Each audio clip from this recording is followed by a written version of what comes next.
Welcome to the Cooperation in Education podcast series. In this limited series, we will dive into the future of higher education and explore how cooperations can transform learning experiences.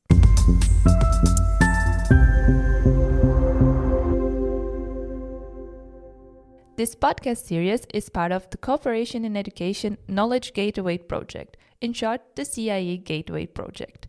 CIE Gateway is an international project that aims to support educators in better preparing their students for the dynamic and challenging world of work.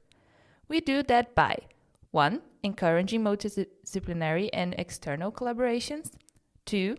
Fostering engagement with industry and society for educational practice, and 3. Equipping academic staff with tools and resources to enhance education delivery.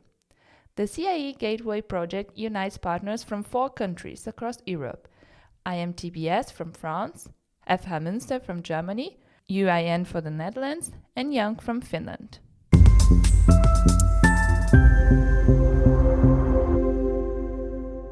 The CIE Gateway project is funded by the European Union. Views and opinions expressed are, however, those of the authors only and do not necessarily reflect those of the European Union or the Finnish National Agency for Education. Neither the European Union nor the granting authority can be held responsible for them. Welcome back, everyone, to our Cooperation in Education podcast series. I'm your host, Mainada Frikin, a researcher at the TAFH Münster working on the CIE Gateway project. In today's episode, we will talk about the topic Crossing Borders, the evolving role of universities in external partnerships. For this discussion, we have the pleasure of having Rolf Laakmann with us. Rolf is the Director of International Projects and member of the Management Board at the TAFH Münster, the Central Innovation Promotion and Project Development Company of the TAFH Münster University of Applied Science. He builds and manages international networks, initiatives and projects at the intersection of academia, businesses, and society, acting as interface to companies and organizations. Hi, Rolf. Thank you for accepting our invitation to talk with us. It's a pleasure to have you here. I would like to start with giving you the space to tell us a bit about what the TAFH does, your role as Director of International Projects, and yourself. Thank you very much. Thank you very much for having me and letting me sharing my expertise. I hope that we cover some interesting ground because I'm really motivated to talk about this topic because connecting internationally really is something very close to my heart. So I'm always happy to share some perspectives on this. So the TAFH or TAFH is the Central Innovation Promoting and Project Development Company of TAFH Münster. Usually what you find are transfer departments, so parts of the administration that are taking care of, let's say, technology transfer or IP, patents, all that stuff. We started that way also, but in 2004, we outsourced it more or less into a company. That company is now owned 100% by the university itself. As a matter of fact, out of the 45 people that are working in our team, most of them are actually employed by the university and a couple of them are employed by the company. So that's TAFH. We are doing, of course, knowledge technology transfer, IP. That's still a big part of our business, so to speak, but we are also active in startups, entrepreneurship initiatives, incubators we have in the city. We are oftentimes involved. We are active in further education. The topic of career and talents is also located in our company. We are offering the research support for our researchers, so proposal management, controlling, that's all within our company and our team. So it's a mixed bag of activities that we are offering with and for the university to basically support the interaction with our ecosystem. This ecosystem for the longest time used to be regional. And then over the last, I would say, 4 or 5 years, we also thought, hey, let's explore the opportunity of becoming more active when it comes to project development in terms of international cooperation. And this is where my position is located. So beyond the regional services and opportunities that we are offering and taking, we are more and more venturing out into the world and developing global projects that are usually somehow connected to entrepreneurship or to ecosystem engagement. Usually universities are quite open or, perceived as neutral institutions in the ecosystem. So they are natural born bridge builders, I would say, in the spider and the web. So what we tried is that we take advantage of relationships that we have established, for example, in education and research, and try to translate them somehow to the third mission and to our ecosystem engagement, and to try to identify topics that might be interesting not only for the universities, but also for companies. So these are some of the things that we are doing. Another thing would be capacity building programs that we are offering for higher education institutions worldwide. The German UAS, Universities of Applied Sciences model, it gets more and more attractive for a lot of markets, especially in developing and emerging countries where the higher education system is in a transition towards a more applied approach. And then for us, that's of course an amazing opportunity to try to support them somehow on their path to becoming more applied universities, and maybe even universities of applied sciences. Oh, that sounds a lot, and it's so incredible. And I see the value of everything that you're doing and trying to achieve with so many different, let's say, services that you provide and knowledge that you want to share, and how you are passionate to assist and make it more accessible to all of those who are interested. And I mentioned in the beginning that you work in this intersection of between academia, businesses, society. You also mentioned that. I would like to ask you, how do you identify and build these collaborations, and what are the factors that are essential in forming these partnerships that are both impactful and sustainable? Well, I would say in the beginning, and as I just mentioned, we were coming from a more regional approach. It was a growing process, and it was like an evolutionary process, so to speak, and quite a slow process. And if I would have to sum it up, I mean, we just did it. It was sometimes even very opportunistic. It was starting from very personal contacts sometimes, and even random opportunities that we saw and that we tried, hey, okay, let's do this. And also at our company and in our team, the shared DNA is that we more often say yes than no.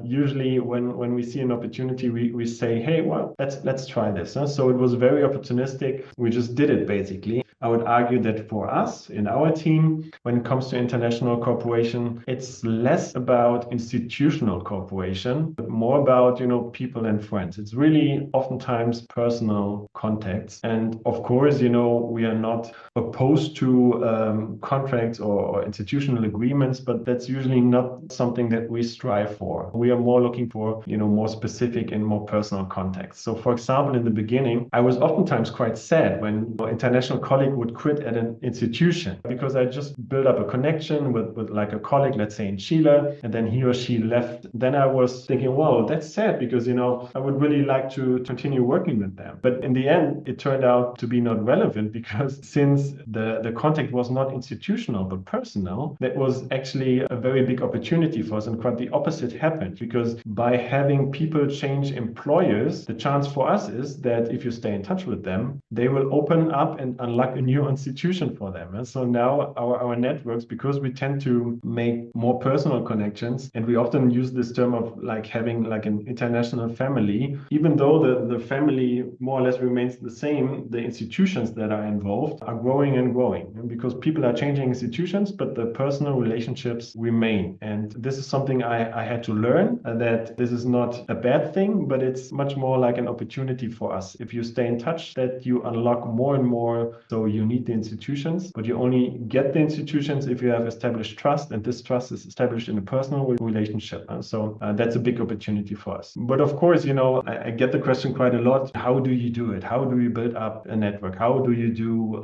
ecosystem engagement? How do you connect better with your ecosystem and the needs in companies, but also in society? And it's very difficult for me to even understand this question somehow. And one could argue, yeah, this is because, you are so used to it. But I would challenge that, because I think the first thing that we have to agree on is that there is just no blueprint. Sure, you can identify some things that are working, but ecosystems are very, very different. We are in an ecosystem with nearly full employment, with a lot of SMEs that are family owned.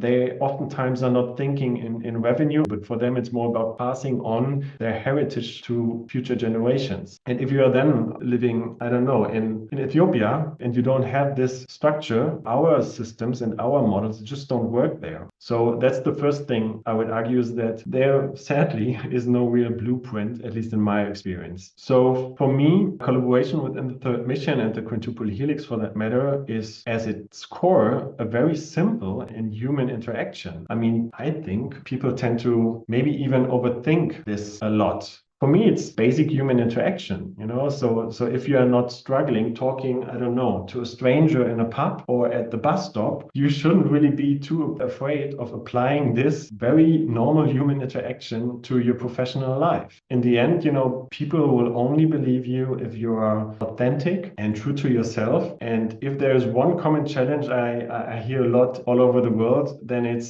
something like I would like to call a blame game. So usually what starts, the researchers or the educators are more or less blaming the ecosystem that they don't have the money or not the resources, and then the ecosystem blames the researchers. Oh, they are so hard to approach. And in the end, I really believe this is just about open and transparent communication. So you can only overcome this kind of blame game if you try to build up trust and try to start talking to people. And I really think, this is a very easy thing to do. Just grab the phone, talk to them, ask if you can have a coffee, and then let's go. People tend to overthink this and are afraid of doing something wrong. And I would like to take away that fear. But then be even more important that, you start to lower the threshold and just start to ask what the demands are in that ecosystem you're living in. Yeah, that is actually really curious, because I already talked to some educators and they go in the same direction. It's about the trust, it's about asking. People are afraid of asking. It is not as difficult as people think it is. As you said, people are just overthinking, and it's about build connections. And it's not necessarily, as you mentioned also in the beginning, it is not the company or the institution itself. It's the person, and where the person goes, you have another chance to keep it open. And one of the educators even mentioned, you have alumni are working somewhere. You have LinkedIn, for example, and you can just connect easily and see what they are doing, and ask, okay, do you want to collaborate somehow? So it is also really interesting to see that is also the approach from the other side, from the university side.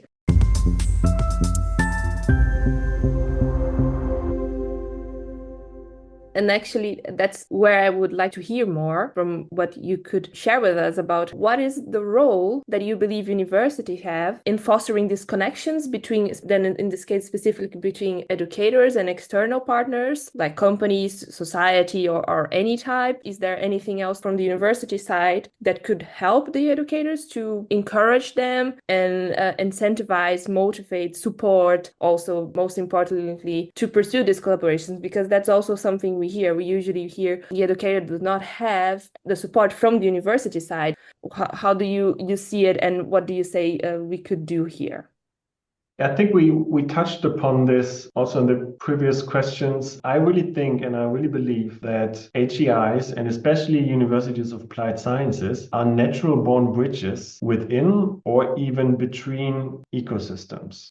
Because usually, I know that's not true for all places in the world, but I would say generally speaking, HEIs, universities, usually are perceived as being somehow neutral or objective and open. So my experience is not only in Germany, but the places I've been, that you will hardly run into closed doors within your ecosystem when you're from a university. Of course, it depends on how you establish yourself and how you start this conversations. Don't start with big things and big budgets, big risks. Start with very human, normal interaction without, having a big project or something like that in the back of your head. And if you do this, I think universities really are like a spider in the web. Oftentimes they are connected to a lot of stakeholders in the ecosystem and are accepted by a lot of ecosystems within the quintuple helix. So they are a natural born position to somehow connect people there.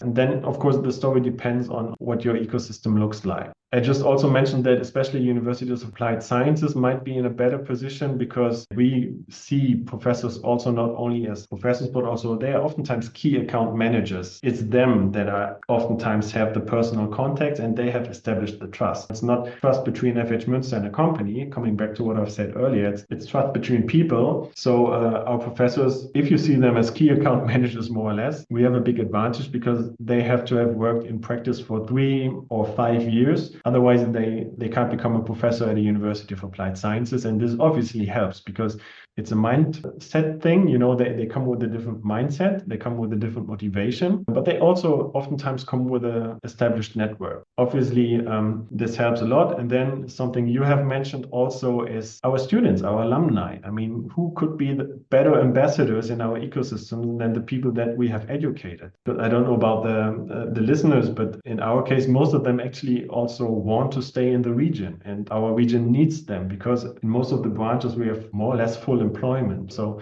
a lot of them are staying, and eventually, because they received high quality education, they will also end up in leadership positions, and then they hopefully will remember us and already have like a trust relationship, hopefully, if we did a good job in education. And with regards to incentives, I'm a little torn. There are two schools of thought. One school might say, yes, you should lower the barriers within the institutions. And I would agree. It should be easy to get connected with external stakeholders. It should also be easy to apply for funding. So support structures are key, of course. Still, in our case, we are a public university. It's complicated. Even if you make it easy, it's still complicated. Our professors have a very high teaching load. They are very, very protective about their time that they invest beyond their more or less regular job when it comes to research, but also especially when it comes to international corporations. They are really picky, and I absolutely understand why they are so picky, because they only have so much time. So it is about lowering barriers, yes. As a project development company, we also can help with networks and connecting people, also establishing or providing a trust connected to that relationship we have established. Because if someone knows someone in our team, like a company owner knows someone in our team, then usually he or she will trust us. And if we then make the connection to a researcher, this trust is more likely to be handed over to another person. So that's, of course, very, very important to make it for a public university as easy as possible to lower the efforts and the resources you need. We have also strategies in place. We were one of the first universities in the late 90s, early 2000s, who actually ventured into the second mission, so to speak, of a university, which is research. And of course, that was a big cultural leap that we took because most of our professors were seeing themselves more like educators and not so much as researchers. So when it comes to research, you need incentives. And what we did is what we call research offensive. So it's an incentive system consisting of a lot of things. It's still in place. I think now we are working on the 4th iteration of it. And what we did is we looked, okay, what are the resources that are very limited at our university? And in our case, it was space, lab space, offices. So we came up with a room trading model. So for example, if you engage in research projects, you at least on paper and in theory have the right to get more space. But this is also something very individual. So look for the things that are limited at your university and try to build the incentives around this. Having said all of this, I mean, you can lower barriers as you wish. Still, people have to hop over it and they need motivation for it. For me, it's really important to identify. I try to look for the drivers. If someone says no, I'm fine with it. And years back, I stopped to try convincing people. If they don't want to do it, they will have their reasons, and I get them on. But I'm not the right person to convince them, and you really shouldn't. You can find your way around the barriers, but you will have to identify people first that want to go from A to B. So I don't know, maybe one last perspective on this. is also HR, because I would guess that a lot of institutions are still like in a transition phase, and we certainly also are still in the transition phase. We are adapting to the needs constantly, and it's always more difficult to convince people that have worked for the university or with the universities for, I don't know, 2 decades than people that you hire right away. So it's also something, if you're in management, to look out in HR. So if you employ people, look for those people that are already willing to do this, that are already willing to do something international or engage with the ecosystem. If you don't do this, you won't convince them later on. So it's an HR topic. You will have to be quick and try to hire people that actually suit your mission. It makes total sense. I really like the part where you said you will knock on doors, and if someone say no, you will keep moving to the other doors. And as you said, it's not your job to convince anyone, because then you're doing it wrong. Then they are doing for the wrong reasons, and then the motivation is not there, as you just said. So I really hope all the insights that you just brought help other universities and other educators to understand that it's easier than you think. You can start it, and then you figure how to get from A to B. So I really hope the educators can start seeing differently this approach.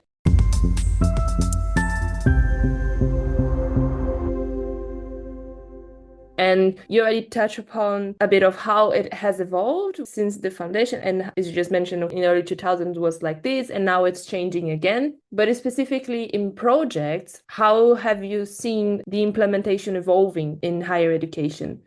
Again, I can only speak about, our initiatives and especially international collaboration. So looking at the last couple of years, what was quite surprising for me and what struck me most was that the pandemic actually have been among the most international years in my professional life. And I thought a lot about it, why was that so? And I think that there was really this sense of now more than ever. People really put that extra mile into keeping in touch and stay connected. And maybe this also led, at least in our case, to more personal contacts, especially if you are in such a tricky situation that is also affecting all areas of your life. I believe that personal motivation is key in your work life. So that sense of personal connection, I think, has grown, especially during the pandemic.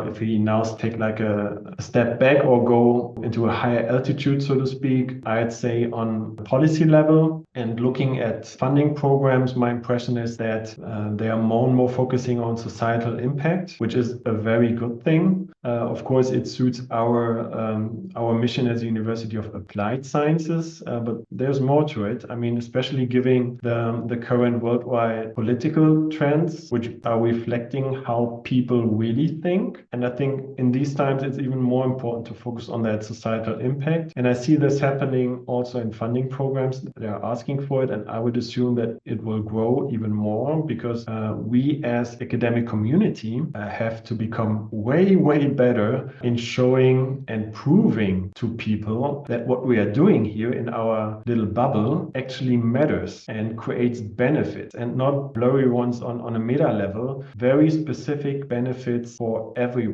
I think, and I'm going to paint a very pessimistic picture right now, but I can see, trends that parts of our global society, they don't see like a value in striving for truth or knowledge or facts anymore, let alone academic research or academic freedom. So they're asking themselves, hey, why should we fund them as a society? And I see also hearing from politicians and in the networks I'm active that this is a concern also on European level. Shouldn't we help more in solving societal problems and challenges, and then, show how our research and our work is actually a good thing for society as a whole?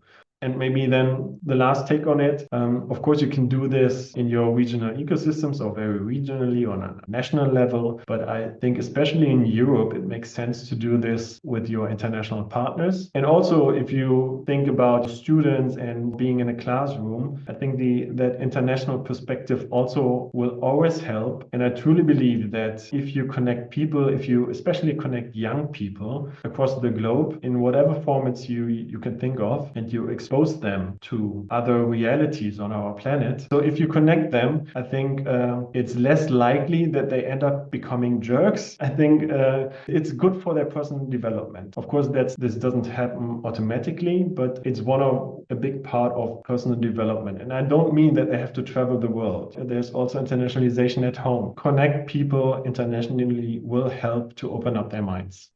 It is so interesting to hear that. There's so many things that already happened and that are coming now, and you gave a good landscape and picture of what is happening, what has happened, and what can still somehow be done or should we be doing now. I hope everybody keeps an eye on these points that you mentioned. So, and in the end, everything comes to connections, right? It is what you have been saying since the beginning, even connecting students internationally. And it's about empathy as well. As you said, it's a personal development. And if we don't create human beings that are empathetic to each other, how are we going to impact society?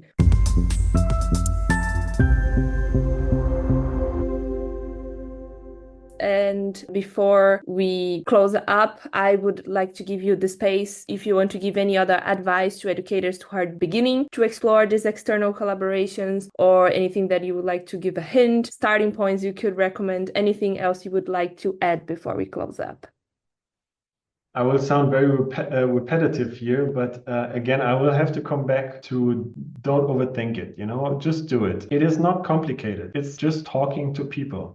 Just start an open conversation. Keep an open mindset. Don't come with preconceptions or big project ideas. Of course, it's nice to have them, at the back of your head, but that should not be the first starting point. Don't make it too complicated. Lower the risk for your partner. They will have to invest at some point time or other resources or money, and it's less likely that they will invest it if the risk for them is high, the risk of failure. And projects are failing all the time. That's absolutely normal. If you start with a high risk by having high budgets or a big need for other resources, it's more risky for your partner to join. And they will not do it if they don't trust you and they don't know you. So you will have to start small, and you will have to invest. Your institution will also have to invest in people that are reaching out. So there will be an initial invest needed from your side to get this starting. But again, start small. Don't overthink it. Listen to what they need. Listen to what your ecosystem is needing. And you can be very proud and also very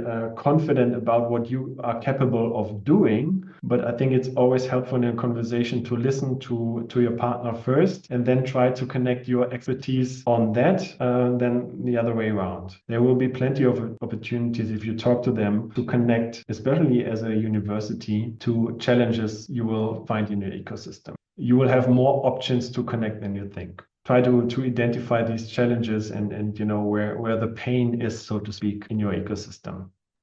Thank you so much for those hints. They are super great. I hope the educators that are listening us, they absorb them and they be more proactive in pursuing these collaborations, options within their own settings and their own ecosystems and universities. I believe that's it for today. I want to say thanks to the audience for tuning in today's episodes that was about crossing borders, the evolving role of universities in external partnerships. And of course, I want to say a huge thank you to you, Rolf, for being here and sharing your awesome expertise. I believe that was really enriching, and we are very, very happy that you could join us today. Thank you very much. It was an absolute pleasure talking to you and talking about that topic. I mentioned earlier that this is very close to my heart, so thank you very much. Thank you for tuning in into today's episode. Join us as we continue to explore collaborative projects and their role in the future of higher education. Follow us on LinkedIn and subscribe to our podcast so you don't miss any upcoming episodes. If you're interested in further materials, check out the show notes of this episode where you will find a link to our project website. We will fill it with further content and resources in the upcoming weeks. Cooperation in Education podcast series, where collaboration meets inspiration.